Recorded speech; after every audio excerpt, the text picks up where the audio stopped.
Welcome to episode 3 of Demystifying the Organ. I'm Scott Davis. So far in this series, we've learned about the basic terminology of the organ, as well as the 4 basic sounds of the organ. If you haven't seen the first 2 episodes, I highly recommend watching them first. A link to episode 1 can be found right up here, and links to episodes 1 and 2 can be found in the description down below. In this episode, we'll talk about stops, voices, and ranks, and how they are related to each other, as well as how the organ is able to have sounds at various pitches. Let's go!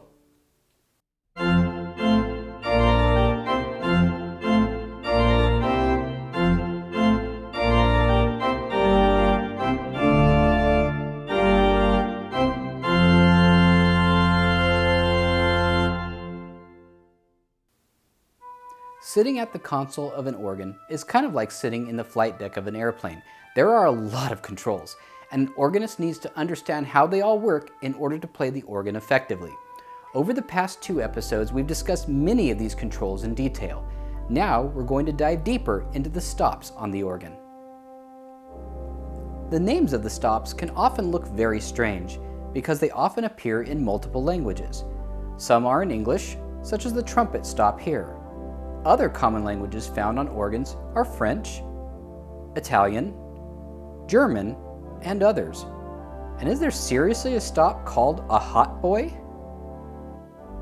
Because every organ is different, the only way to see what the sounds are like is to actually try them out. Of course, having an understanding of the 4 sounds of the organ, explained in episode 2 of this series, helps as well. But what about all those numbers? Stops can have a variety of numbers, such as 16, 8, 4, and 2. Some have Roman numerals. Others have those scary mathematical things called fractions.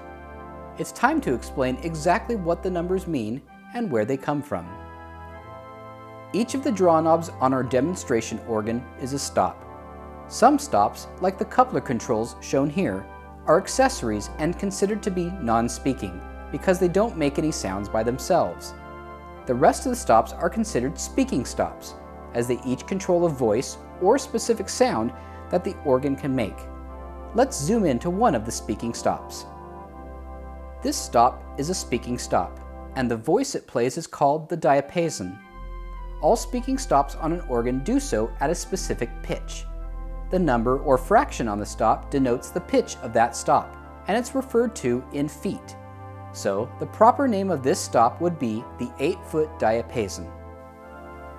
Before we continue, there's an important concept that I want you to understand. In my hands are 2 real organ pipes. One is a wooden flute pipe that sounds like this. And the other is a metal reed pipe, and it sounds like this.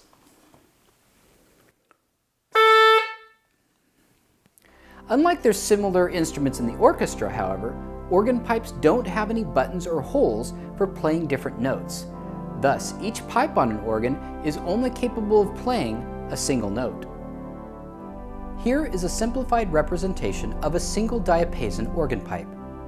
As mentioned earlier, each pipe is only capable of playing a single note. In episode 1, we learned that most organ pedal boards have 32 notes on them. Therefore, a set of pipes for a complete pedal stop requires 32 pipes. This set of 32 pipes is called a rank. A rank of pipes is just simply a set of pipes, 1 pipe per note, for a single stop. Of course, organ manuals have 61 notes, meaning that a rank for a manual stop needs to have a total of 61 pipes. Let's take another look at the largest pipe in this rank. This pipe is 8 feet tall and 4.65 inches in diameter, and that's why this stop is referred to as being at 8-foot pitch. The pitch marking on the stop control refers to the length of the largest pipe in the rank, which also is the lowest note in the rank. By comparison, here is the smallest pipe in the rank. It is only 3 inches tall and 0.4 inches in diameter, about the size of a crayon. Another important thing about the 8-foot pitch is that it is called unison or fundamental pitch, meaning that a middle C played on an 8-foot stop on an organ is the same note as a middle C played on a piano. To explain the other numbers, let's go back to our demonstration rank of pipes, and I'll highlight every single C note in the rank. There are 6 C notes in this rank, because most organ manuals have 61 notes, which is 5 octaves plus 1 note. I will now label each C note pipe with its height. You may notice a pattern with these numbers. Every time the height of a pipe is cut in half, the pitch goes up by 1 octave. The stops with fractions in them are called mutations and sound at a partial octave. The 3 most common examples are shown here, and you can see even the numbers with fractions coincide with the length of the appropriate pipe. Now that we have covered where the numbers on the stops come from and what they represent, let's apply that knowledge to the speaking stops on the left side of our demonstration organ, from lowest pitch to highest. The lowest pitch stops are the 32-foot stops. Those stops sound 2 octaves lower than unison pitch. Then we have the 16-footers, which are an octave higher, and the 8-footers, which bring us back to unison pitch. We then go up an octave to the 4-foot stops, and up another octave to the 2-foot stops. To illustrate this further, I will now play a single middle C note with each of the different pitches you see on the screen, from 32-foot all the way to 1 foot. The button that you see lit will indicate which pitch you are hearing at that moment.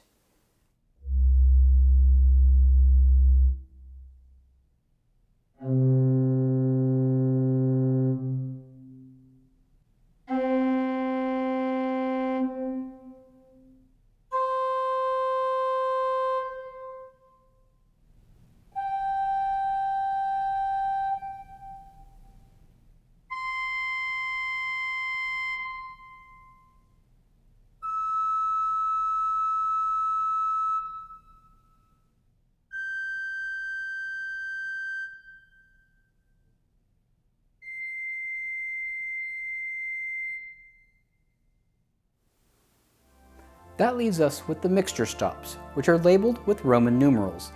Put simply, a mixture stop is a stop that controls multiple ranks of pipes, with the number of ranks in the stop indicated by the Roman numeral. Mixture stops are typically of a very high pitch and are used to add brightness to the overall ensemble. Here is a small passage of music, played both with and without a mixture stop, so you can hear the difference.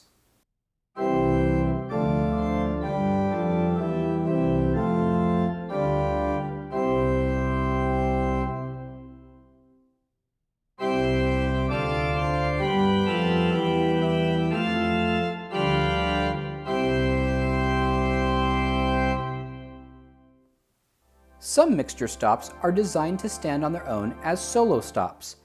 One of the most well-known solo mixture stops is the 5-rank cornet, made up of pipes at 8, 4, 2 2/3, 2, and 1 3/5 pitches. Here is a small passage played with a 5-rank cornet.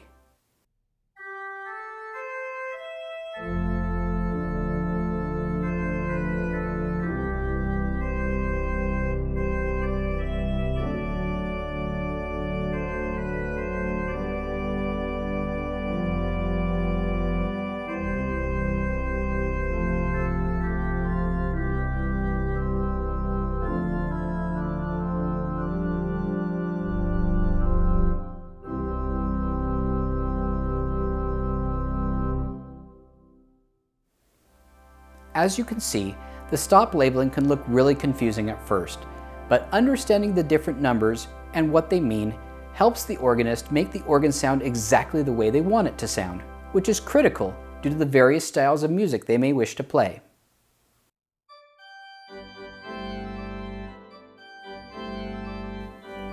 During this episode, you learned that the pitch labeling of a stop refers to the length of the longest pipe in the rank.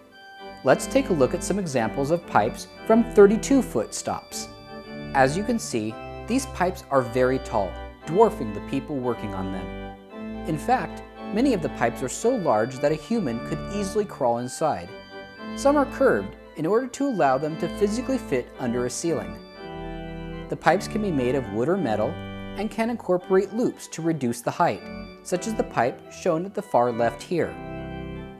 Like any large construction project, special care has to be taken to install organ pipes correctly, shown in these two images of construction of the Midmer-Losh organ at the Atlantic City Convention Center. That convention center is also one of only 2 organs in the world that have a full-length 64-foot stop, with pipes so tall they can only be viewed in their entirety from the floor looking up. I hope you enjoyed learning about how the stops, ranks, and voices of an organ work. In our next episode, we'll talk about couplers and several other controls that are available to the organist. Thanks for watching, and I'll see you next time.